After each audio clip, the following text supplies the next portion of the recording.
Hello, and welcome to Super Connected Conversations.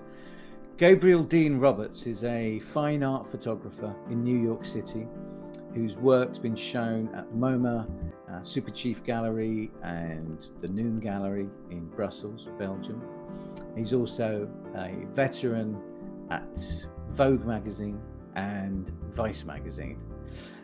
I connected with Gabriel in the NFT community and we were talking via Twitter, which quickly moved to Clubhouse. I had a really inspiring conversation in there, which I wish I could have recorded, but we just met each other for the first time, and now we've just had a proper super connected conversation about his work and the way people are connecting with a lot of optimism, excitement, and creative vision for the future in the NFT community. So I've had a really amazing conversation here. I hope you enjoy listening to it. The feelings coming through your fingertips. Don't slide for more. Don't slide for more. With these shows. Great. Yeah, we're in. Good to meet you as well. and I was also just so instant. How many days ago was it that I made contact? Not too long ago, but I don't know. Things move so quickly; it's all a bit of a blur sometimes. Yeah, right. So, are you in New York? Yes, I live in Manhattan. Oh, it's so lovely, so lovely. I've not been back to New York for years. How's it been? This last crazy year. It's definitely been a crazy year, but if you go outside right now, you'll see that things are getting back to normal. Especially with everyone getting vaccinated, it's moving pretty fast. Is the atmosphere feeling a little more hopeful? Yeah, I think that people in general now. New Yorkers, I think, are a different kind of breed.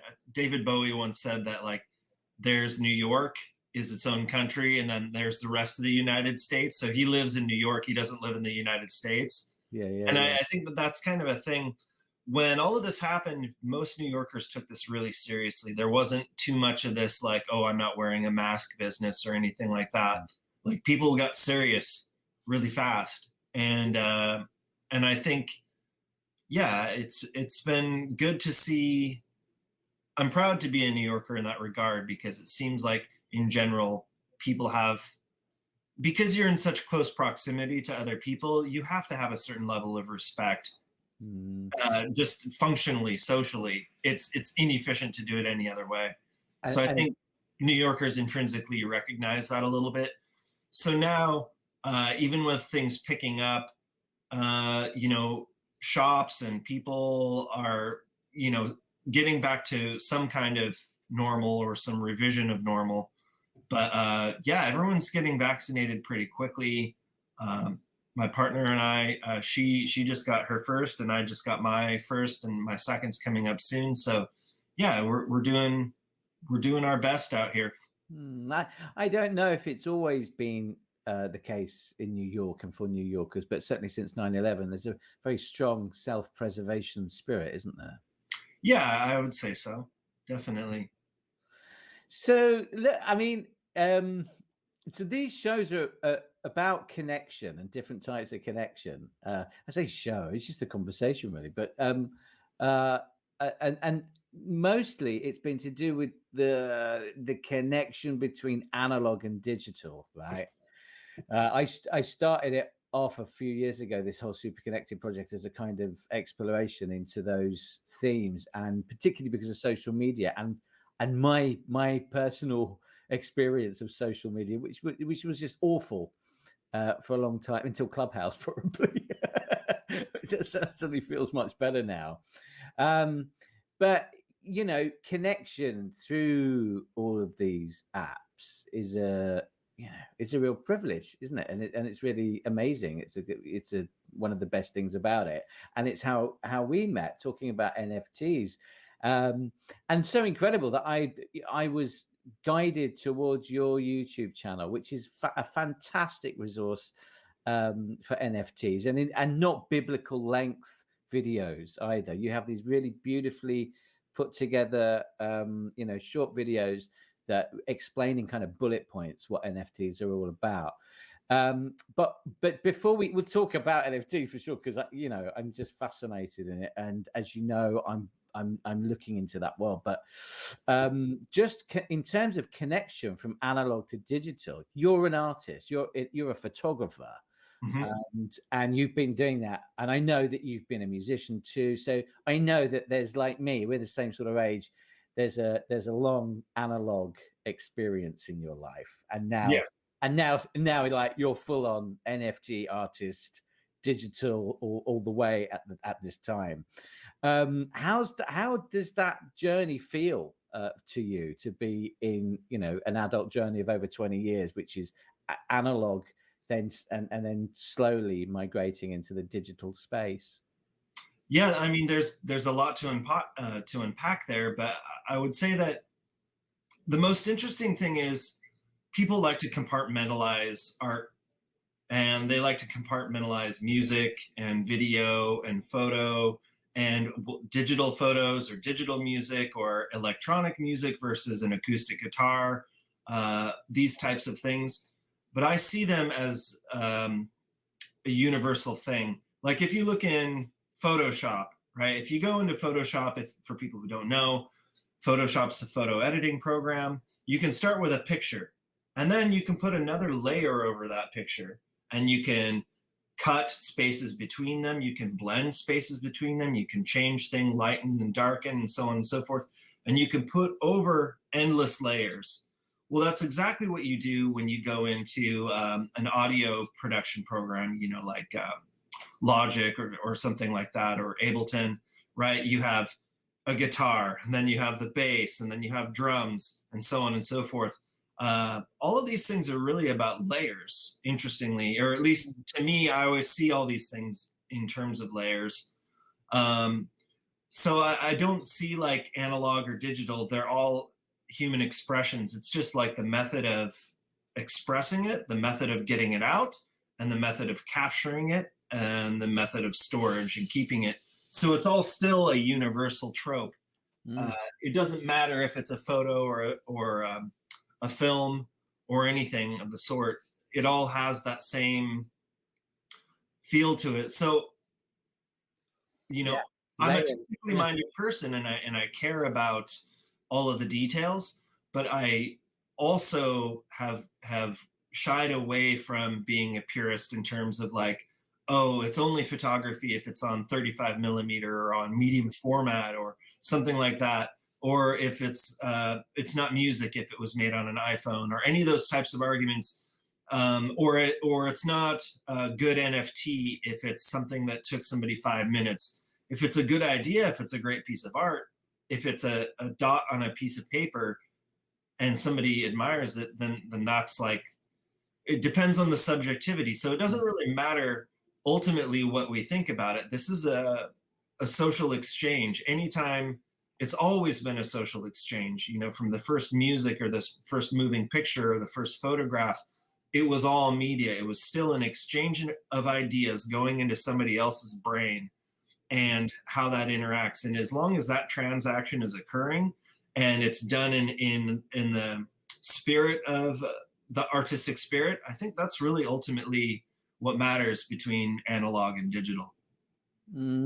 Very true. And the way you describe it is, it's kind of like a reminder of what some people were dreaming that the internet could be.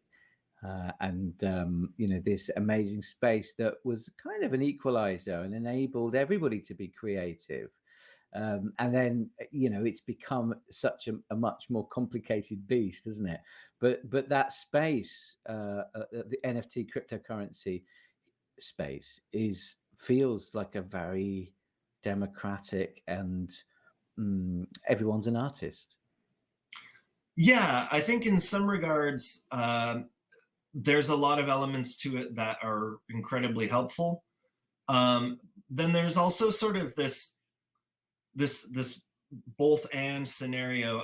I can't help but think about the internet or cryptocurrency or anything that involves novelty without thinking about psychedelic experiences or especially psychedelic writers and stuff. Hunter S. Thompson talked about all of the people who were in the 60s thinking everything was going to be free love and, you know, they were going to decentralize the world and so on and so forth. And he sort of, he pointed to Timothy Leary and he's like, Timothy Leary promoted all these ideas without talking about what Hunter S. Thompson called the meat hook realities of life. And that all of these things are absolutely true, but there's also, just like any other thing within the human experience, with the possibility of all things, you have the probability of many things, and many things that, you know, it's not like we're going to just flee capitalist society as soon as things are decentralized. There's still going to be gatekeepers, and there's still going to be people who are tastemakers, and tastemakers posing as gatekeepers, and vice versa. So it is a tremendous opportunity, and I guess that's the key message, is that we can have that optimism, but we also need to go into that optimism with an understanding that this is still the same world and human nature is still the same. So when we jump into these types of things, we still need to carry with us some of the ideas that have worked, like marketing is still important, you know. So yeah, I think it's a beautiful time, and I definitely am excited to be, you know, at least doing some part in being at the forefront, especially with NFT photography and NFT art and some other things that are coming up soon, where NFTs are going to be expanding. Right now, the file formats are like this, and the file sizes are like this. And as they get bigger and bigger, you're going to be able to have people capable of purchasing whole concerts, whole movies, total experiences on a much grander scale. So those things are very interesting. But this is an extension of like capital. And what you're saying about everybody being an artist is true. And everyone having an opportunity is true. The internet did make things possible. SoundCloud's a great example for musicians. There's a whole generation of like rappers who got big from SoundCloud. But that doesn't mean that everything on SoundCloud is going to make you famous. And I think just like any other tradition or discipline, it's funny to hear these conversations as an artist, having been one for a couple of decades now, I guess. The same arguments, oh, there's too many painters in the world. There's too many photographers in the world. There's too many musicians in the world. That has always, always, always been the case. So if that's what stops an artist, then maybe it is better for them to go be an accountant or whatever. They can have a happy and fulfilling life buying other people's art and supporting them. And that's great. That's just fine. But there's no avoiding hard work, dedication, paying attention. You know this as a musician, like if you don't practice, you sound bad, and you have to sound good. And there's a difference even between like performance, like when you're writing a song at home and then you're sitting in front of a crowd of 300 people, all of a sudden you sort of sloughing through some portion of it matters a lot in that moment. So yeah, I think that's the great thing, is everyone has the opportunity now. Everyone has the potential for a voice. Just with a phone, we have a camera, we have an audio studio, we have a video studio, we have all of these things at our disposal. And you and I are both old enough to remember, like, you know, if we wanted to know the answer to something as a kid, we had to wait to go to the library. And hopefully we even remembered to ask the question. So now with all information at everyone's disposal, it's like we're spoiled for choice. And I think that the only way that people can move through that is to focus on what really matters and to take the time to find out what really matters to them. I'm going to try and follow through a feeling from what you're saying, which is about value. I haven't really formed the thought, but I think that doesn't matter. I'll just go ahead anyway. The value of we know the way that like the social networks have been working for so long. Facebook is the primary example, where they're essentially they're kind of, enabling us to input everything of value in our lives into the system, so that it can become a sort of ingredient in this process of selling stuff back to us, right? Yeah. So it's really weird. We just give freely from our life, from our families, from our work, from our passions, whether they're images or words, into this machine, and it takes it all and tries to sell it to us, which is Right. Yeah. it's just kind of, I guess, genius if you're on that side, right? Right. But a bit dysfunctional on our side as participants or users of those interfaces or those apps, because my feeling is that after all this time, which is nearly 2 decades of Facebook, suppose, and other similar apps, that value and what we value has become kind of, I don't know, crippled in some way. Like we don't really, we don't think twice about a post of something, or it's maybe I should hold this one back, maybe not for the Yeah. rest of the world. That's gone a lot, I think, in my experience. And so the world of NFT and cryptocurrency and the internet and the communities that I've met, and you're, the first person that I've had a really good chat with about all of this, is it feels like a return of value systems. Yeah. What I mean? That's a beautiful way of saying that. I definitely, well, it's a fact that most of the social media platforms are vampiric in nature, that Facebook is a marketing company, Instagram is a marketing company, and I think to a lesser degree, at least at the moment, Twitter is as well. But if you're going to talk about the big three, I would say that Twitter's probably the least, at least from what I've gathered so far. But yeah, the return to value is an interesting conversation, because What I mean by that as well is it's just this concept of sharing art, and now we know that when we say art, it means any of the creative disciplines, from yeah, like saying, movies, music, and instantly making this something that is not being priced up by a corporation who's not giving very much of the money to the artist, for a start.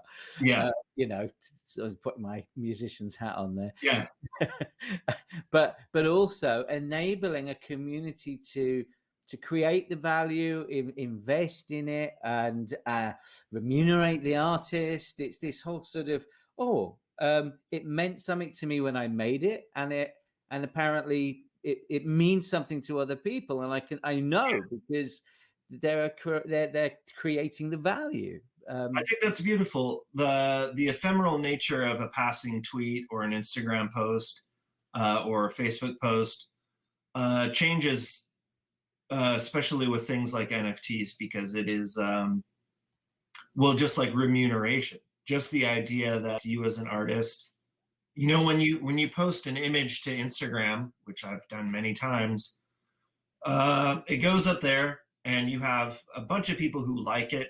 They like your work, whatever, but there's no actual way for them to connect with you in a tangible way, or to actually support your work as an artist. They can like it. You're creating enjoyment for them, or at least a passing sense of enjoyment. But when an NFT is an invitation, for instance, for people to invest in you, like almost like it's buying stock in your personal company. And I think that's pretty interesting. And the idea that it stays with you for life, right? It's the smart contract is an acknowledgement that this is forever. You buy it from me, and even if you sell it, it's still connected to me through the next purchase, so on and so forth. So there's this really cool,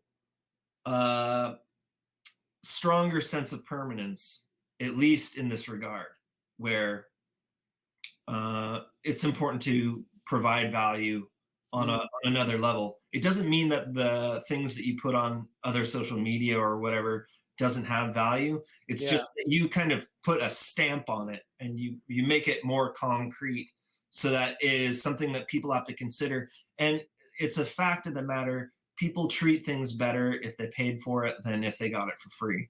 And that, as an artist, that's a tricky place to be in, because you have to show people your work, you have to play your music, you have to play your movie or your video or show your artwork. And then somebody has to sort of pony up and say, this is something I really want to take part in. And I think that realness is something that everybody craves, which is a really great thing.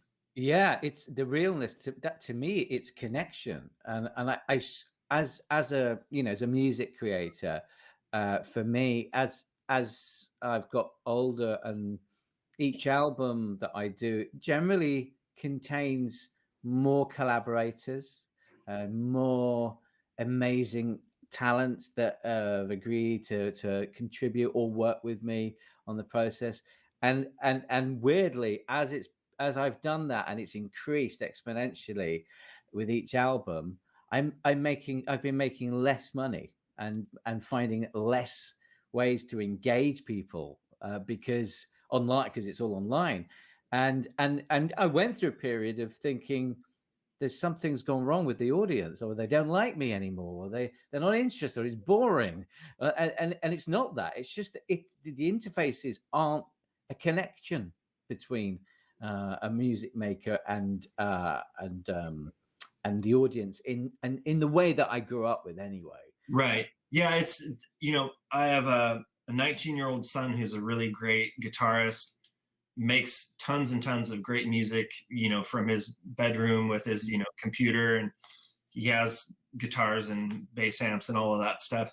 And every time he promotes something, he promotes it on TikTok, on Facebook, on Instagram. And that's just, he's used to that. He's been taught by YouTube, right? He grew up getting his education as an artist from YouTube. And so it's almost like a audio visual language that Gen Z has, and millennials as well, that it always has to be a cohesive grouping of things, not just a singular item. Like when you walk around and you're listening to music on your phone or whatever, that is one thing, and there's plenty of ways to connect just with that. But because there's this whole thing, it becomes this like massive challenge for a lot of artists, because not every artist can or should necessarily have their own global media center, right? Like the best art can be painstakingly brought forth with like a singular focus on that art itself. And that's why so many artists need help, and that's why they need collaboration. So a lot of times it's a great time to say, okay, I do the music, but my buddy can do the video. And so that's how you fix that problem. So you can use that spirit of collaboration to build those things up. A great example is I'm good friends with Gunnar Magnus. He's this incredible painter. And I went and saw him at his studio. He's not a photographer, so I took some photos of him at work. I took a little short video, and I'm going to help him with a video. So this is kind of what we do, is we find the people that these things resonate with, and we kind of delegate, just like you would in a business. You delegate what people are good at. So you can say, oh, well, you're good at this. Okay, can I have help with this, and that sort of thing. And so when you can get into that groove with other people, it's a really great scenario. And as a musician, yeah, that does work. But like, I made a recent video on YouTube about, artists going through this painstaking process of creating a masterpiece, and then they haphazardly just splash it onto social media, and it goes poof, right? And there has to be something more than that. There has to be something more now in the way that things engage, because it's so funny, the poof. I think that poof that you describe has probably been in at the forefront of my mind since I finished what will be my next album for like 2 years, and just sitting here and going, I don't want to release it. Right. I don't want to put it out. I'm right there with you. I made a documentary a couple of years ago about the refugee crisis. I traveled all over Europe. I was basically backpack traveling in hostels for 6 weeks, really ragtagging it, and spent thousands and thousands of dollars making the film. And by the time it was done, I was hoping that by the time it was complete, someone would help me with sort of that next step. And there wasn't anyone there for that. And so it didn't get the visibility that I thought that it deserved. And hopefully soon new life will be breathed into that project, because I've learned a lot of things since then, and I have an opportunity possibly to reinvigorate that. But I'd love to see it. At the time, it was like a real letdown, because when you put this much into something and then you feel like it's not getting any visibility, and you have like the admiration of 5 people, that's great, but that it doesn't, that it should and can have more impact. But the problem wasn't with other people. It was with me not having the education at the time, or the experience, or the understanding to be able to take that and move it. Thankfully now things are a little bit different, but it has to be a holistic approach when releasing stuff. And that's why labels, be they independent or not, they have stuff 3-6 months out, or they release things one tidbit at a time. Everything is so much more personal now. Like social media can become very personal. The YouTube people that I watch and listen to, and the the people that I know who watch YouTube, they follow somebody, right? They follow tastemakers. They follow people who give advice on subjects that they care about, and they have a kind of connection with them. So there is that minor celebrity status, but that element and that dance is it's kind of essential now. And there is space for it, and there's space for it with every element of who we are, rich or poor, ethnicity, sexuality, any of these types of things. These are all beneficial elements that we can utilize to build our audience even more strongly. Yeah. I really want to talk about your work now, like what's happening now, but just for the benefit of anyone that's listening or watching the video version, who doesn't know that much about NFTs and is fascinated in what you're talking about, but also going, what is that? Can you be the person that I introduced this, that Sure. actually just explains what it is? Because the bit about owning it is and not really owning it is the bit that's, I think, intriguing, and I found a good way to describe it. So yeah, go. Okay. So NFT stands for non-fungible token. It means that fungible is a financial term, which means like the euro or the pound or the dollar. For every $1 bill, if you exchange a $1 bill for a $1 bill, it's fungible. It means that $1 always means the same, right? So non-fungible means that no two are the same. So when you make an NFT, if I make a piece of my art, I'm actually tokenizing it. I'm making it a form of individual currency, but it's only one. Or you could make a set of 100 or whatever. But the whole point is here, it's non-fungible. It can't just be exchanged for any other piece of art on a 1-to-1 ratio. So that's the technical part. What it really means is that an NFT is proof of ownership that goes through the blockchain system. And the blockchain is essentially computers around the world. Your information is split up in 1,000 different pieces, or any variation of numbers, all across the world.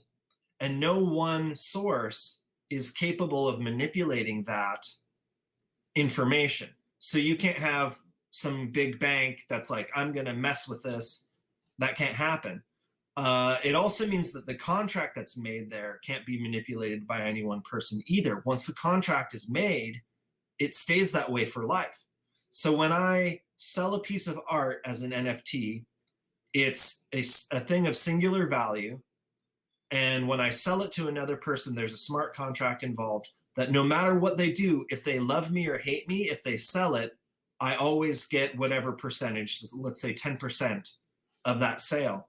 And it doesn't matter how they feel about it, it automatically happens, which is a really amazing thing because it means you can never get screwed again by a gallery or a music label or Paramount Pictures or anything like that. Once that is established, it's solid and it can't be manipulated. So just that by itself is why NFTs are important. All of the other politics, social stuff, any other thing like that, just the idea that you can basically take a piece of your work and make it a permanent record and make it so that it permanently can't be messed with and perpetually has this sort of like clean ledger of every transaction throughout the life of that item.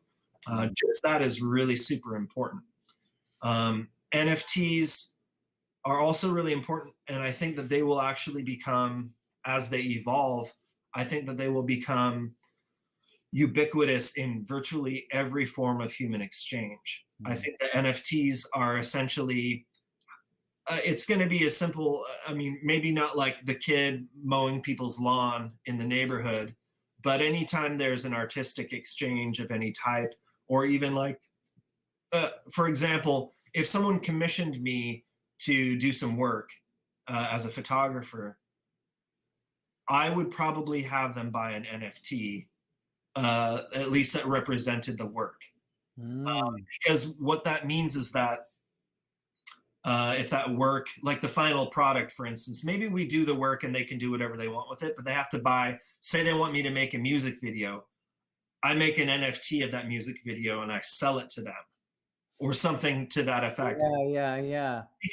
Because what that does is it makes sure that that proof of ownership and credit never goes away based on someone's opinion or their laziness or anything like that, right? It eliminates all of those things and takes all of the sort of like emotion-based or other elements out of the picture.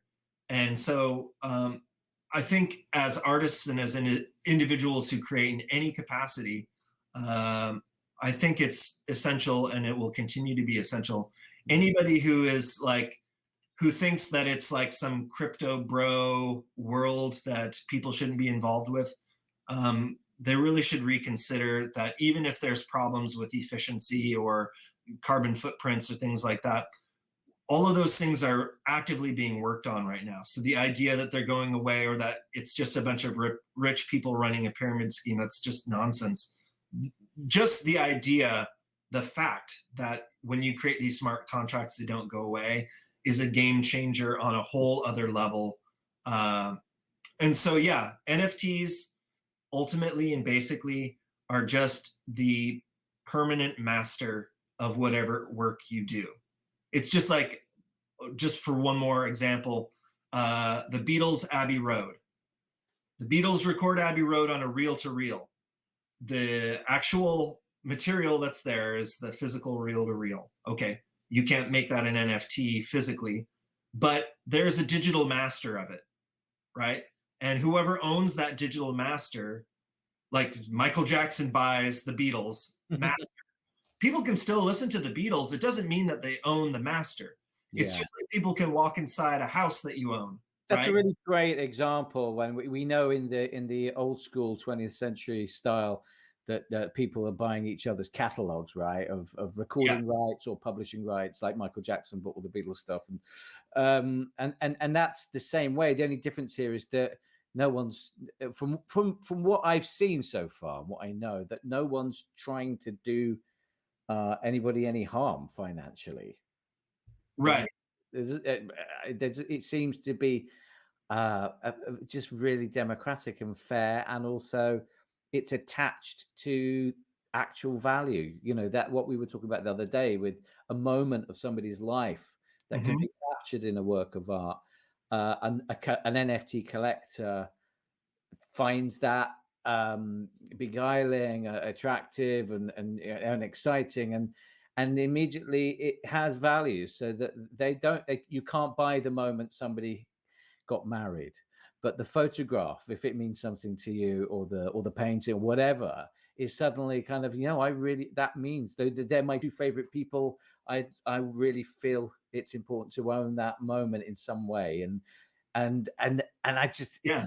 it's a really exciting place, and the community, the people that I meet now are, I guess it's like the beginning of any exciting art movement, isn't it?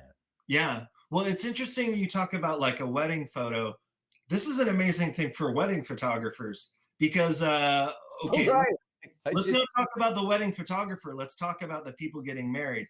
You get married, and what you have photos that you put on your Facebook post. Okay, Facebook goes away or changes, or they crash or whatever. Or you take photos, you lose the photos in a catastrophe or something like that. If you had an NFT of your collection of your wedding photos, they're permanently there. They're trackable. Like, you can always go back to them. And this is another element. Actually, one of the guys who started Nifty Gateway talked about this, the idea that artwork fades. The Mona Lisa will eventually decay beyond repair. All of these types of things go away, and these are contained in a way that is permanently flawless. And because it's distributed all over, even if 1 or 2 or 100 copies of it fail, of that original, it's still intact. So this is another element of it that's so brilliant, is that you really, unless all the computers in the world go away, all this stuff still remains and will always remain. So those things that are truly memorable, those things that are, and so when you're a wedding photographer and you're telling people about this, and you're not just like, oh yeah, I can put your photos on some website or whatever. Well, how long is that going to last? 5 years? Yeah. 10 years? Like, who looks at a website from 10 years ago? Can you imagine? Like, nobody does that. So the idea of placing things of permanent value to us as individuals, where we have an emotional connection, we have a deep connection to them, it's actually better. It's like the digital version of a bank vault, a Swiss bank vault. And of course, on the platforms that I don't know what you call it, they're hosting the collections, right, of NFTs. On all those platforms that I look at a lot, and there are pieces that are a certain amount of the money or currency rather is going toward a charity sometimes, and there's all kinds of proportion of some of the sales, and being shared as well between different creators and collaborators. Smart contracts look like an amazing way forward with the way people are sharing currency. Yeah, it's pretty incredible. Well, there just seems to be a lot less nonsense involved. There is sort of like the cost of entry, where when you first get started with like opening a crypto wallet, it's a little bit confusing. It's like opening a bank account, right? And so but once you're actually in there and working around with it, it's like very simple. Send something to somebody's wallet and it gets there, and that's the end of it. And there's like a lot of the nonsense is removed. How that will change over time with legislation and international laws and all of that stuff remains to be seen. But it doesn't go away. And there's something about the way that that Bitcoin and Ethereum are built, that they start with a limited number of them, and that's what creates the value. It's a new digital gold standard. And when people talk about cryptocurrencies being volatile, yes, they're volatile, but are they sketchier than the US dollar, which is just being printed? Like, there's this sort of cognitive dissonance that either involves not understanding or having skin in the game in another way. But at this point, with like Goldman Sachs and other major banking establishments embracing cryptocurrency, it's that should be the biggest bellwether of whether or not these things are really here to stay. And it's still super early. Yeah. So a lot of people feel like they're late to the game, and it's just not true. Does that mean that you should put your whole life savings into it? I'm not the one to give advice on that, but is it something that you should keep an eye on and maybe like know more about? I think, yeah, that would be very wise. Let's. I should have thought that. Of course, the platform that I'm on, I'm able to share screen and stuff like that. Or you're able to share screen, which I should have suggested beforehand. But I'll put links so people can see your work. How is that experience going? And I love your work. There's a feeling, just as art pieces, there's a richness about them, and I love the fact that you've got a real flower there next to you. Yeah, I have my business partner here. Yeah, right. That is your business partner, isn't it? I mean, Yeah. You must spend a lot of your life with flowers. Yeah, it's funny because it was sort of accidental. I was living in Seattle, and I didn't really feel like there was a lot that interested me to shoot. It's not like in New York where there's like models and actors everywhere, that sort of thing. It's just like, as much as Seattle's a big city, it's really relatively small. So I was bored and I wanted to shoot, and I happened to live by a local garden, and there was always flowers there. And I was like, oh, wow, that flower is really pretty. And I started shooting them, and then I got into a groove and a style where I was like, oh, this is really nice. This is really nice. And I actually like was trying to get an image, which now I'm able to achieve pretty easily. But at the time I was like, how do I get this to do that again? I did it by accident. So I had to keep going back to it to find it. And over time, I've just grown to appreciate how the light hits these things. And I like the idea of making people feel a sense of awe over things that we pass by so, thoughtlessly. And so flowers are an easy target in some regard, but it's easy to take a bad picture of a flower or a boring picture of a flower.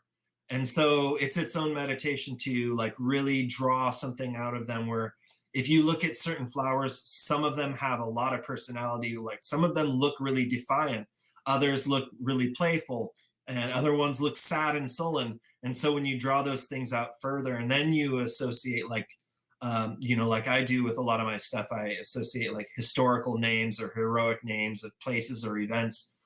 All that does is it connects those people to the emotion that I'm feeling, the name that I'm feeling that associates with that particular image.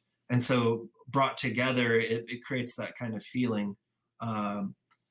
It does do what you said, by the way. My feeling from looking at your pieces is that it is a kind of, oh yeah, that's what flowers look like. It's a real kind of, Yeah. We do just live with flowers. Hopefully, but that we pass them and we see them, and they're not always lit well. But when you see that detail, and you kind of go, oh yeah, they're the really amazing friends. Yeah, they're wild. There's all kinds of, I mean, like right now on my foundation, I have a piece called The Song of Belial, and it's 3 photos that I love it. Yeah. But it's the flower looks incredibly regal and violent. It's a violent looking flower. And so when you look at it, it looks like there's an evil owl perched in the center of this like owl throne. And it's just a flower. You know what I mean? But when I saw it, I was like, wow, it's dark, that one. It's dark. Yeah. Real.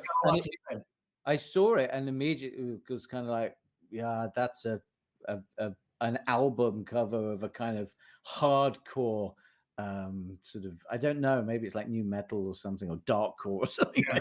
Like that. I looked at it, it was like, wow, it's really saying something.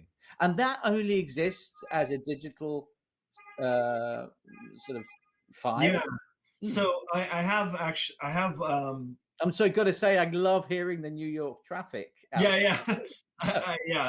That's a constant here. I live a couple blocks from a hospital, and so ambulances come through. And Ah, a yeah. lot of times the whole block will be backed up and an ambulance will be at the far end. So you will hear honking and yelling and screaming and an ambulance several times a day. It's pretty wild. Uh, but yeah, But yeah. sorry, we go back to Belial. So yeah, that particular piece, when you get down to that feeling, I don't know, there's something about when you are able to look at something and feel that, and as an artist, oftentimes you start with a feeling and you're trying to get that feeling out, and how well you translate that feeling and give that feeling to somebody else is at least one of my metrics of success in this regard. So I think about that every time I'm building it. But with Belial, that is an animation of 3 different images. And while those could be made into prints, it's intended as an NFT exclusively. It's intended to be its own living piece. And how am I going to really frame and like print an animation? So this is the other thing that's really cool with photography now, is that you don't have to play by the old rules. Sure. So you can do all kinds of things where you're layering different photos, where you're moving them around, and it's still photography. It's still photography in its essence, but it's pushing it into a space that I think a lot of photographers didn't even know they wanted or needed.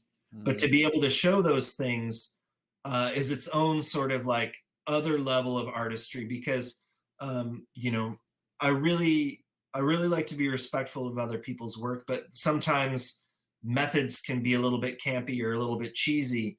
And so I work very hard that when I like display these things, there's that sort of like very, if I'm going to do an effect, I want it to be very filmic in its nature. You know what I mean? I want it to be more Kubrick and less like a Pepsi commercial or something. You know what I mean? So I want it to have that sort of like the same deep feel that I'm trying to achieve in the original image. I need to maintain in the way that I portray it in any kind of animation or change up. Yeah, there's a darkness, but also a richness. It reminds me of a film director, actually. I don't know if you know Peter Greenaway. Not right off the top of my head, but I might have seen their work. You have a treat in store for you.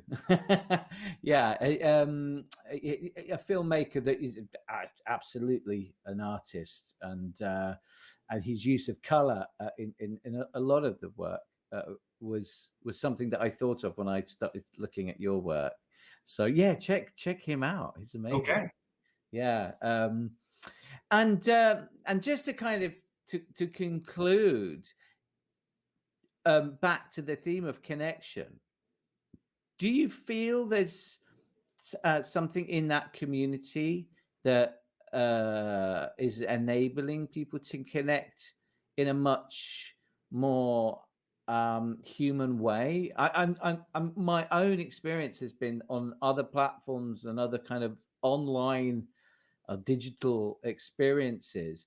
I've never known a community to be, number one, so optimistic, number two, really helpful to each other, number three, polite, and all really open-minded about what they're in.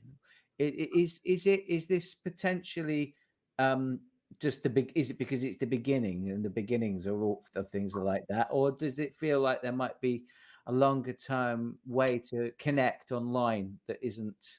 Yeah, I don't know that it's I don't know that it's really the newness. I think my own blunt opinion is that I think artists in general have lived lives of humiliation and degradation and embarrassment, and we're the people who make the world beautiful. No matter what it is we do with our music or whatever, we're literally the ones who make the world tolerable and beautiful. And most artists for most of their lives are humiliated, embarrassed, sitting at markets and fairs just trying to get by. And the last thing we want, what we want is connection. And other artists with good hearts always want to be like, that's really cool, you should keep going. And I think that this is a unique time and opportunity, especially on Twitter, with like the NFT community. People aren't tolerating that sort of stuff. We get that everywhere else. Why do we want that here? And I think collectors are looking for artists who are putting that energy out.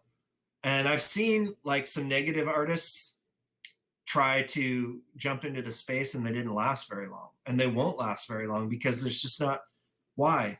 I think it's exhausting. Life is too exhausting to have that kind of energy. And even if you have dark art, you can still have a sense of humor, you can still have a good heart, all of these types of things. So I think that really in general, it's from artists saying, you know what, in general, we have an unspoken agreement that we're going to be nice to each other and that we're going to support one another. And sketchy behavior will probably weed you out. So even if you're a sketchy person, you're going to have to rein it in and behave yourself a little bit, because this is one great way for artists to finally be able to have a unified voice, at least in the idea that we have a new way to connect. And that's the thing. You can be an artist and be like, well, I have this painting in my room. How do I get everyone else to see it? Well, now everybody can see it. And it's in an active space where people are actively exchanging. Even artists are buying each other's art. And there's collectors who are willing to spend a lot of money for people that they believe to be exceptional. Yeah, it's coming from a kind of whatever British rock background. I don't know if it's the same for you with music, but for a young age, it was all about competition. I think maybe it still is. I don't know, but it's so competitive. In the art world, it's not so much like that anyway, is it? I mean, it's yeah. To be. I think if it was all for one gallery, but everyone at least has a fair shot. Everybody at least has the same level of visibility. There might be this sort of competition in terms of like, oh, I wish that I was selling as much as that person. But you don't really have a space to say that. And if you do say that, it's a bad look. So it doesn't translate well. It makes, I see you wearing a lovely Fred Perry there. And it reminds me of the time that, I signed my first record deal in the Britpop kind of period. And we had that whole Blur versus Oasis thing, which you might know about. And there was I don't know, that whole music industry, which I think is crumbling, hopefully, for artists. Now it's so geared to make all the artists kind of competitive in a way. And this space, this new, and certainly the NFT community, is the complete opposite. I mean, everybody's sharing each other's work. Everyone's being precious about their own work, but they're also understanding that it's only going to work for them if they're a part of a community and contributing to the community, not just themselves, right? Yeah, I think so. Yeah, it's a really beautiful space, and I'm really pleased that you're the guy that I met that sort of drew me. A couple of other people, as I told you, who told me to go and sort of check out your stuff. Gabriel Dean Roberts, what an absolute pleasure. And anybody who's listening and watching, please go and check the links and look at Gabriel's beautiful, beautiful work. It's really something special. Thanks so much for having this conversation. Yeah, it was a pleasure, Tim. I know we'll have some more. Yeah, absolutely. Take care. Yeah, cheers.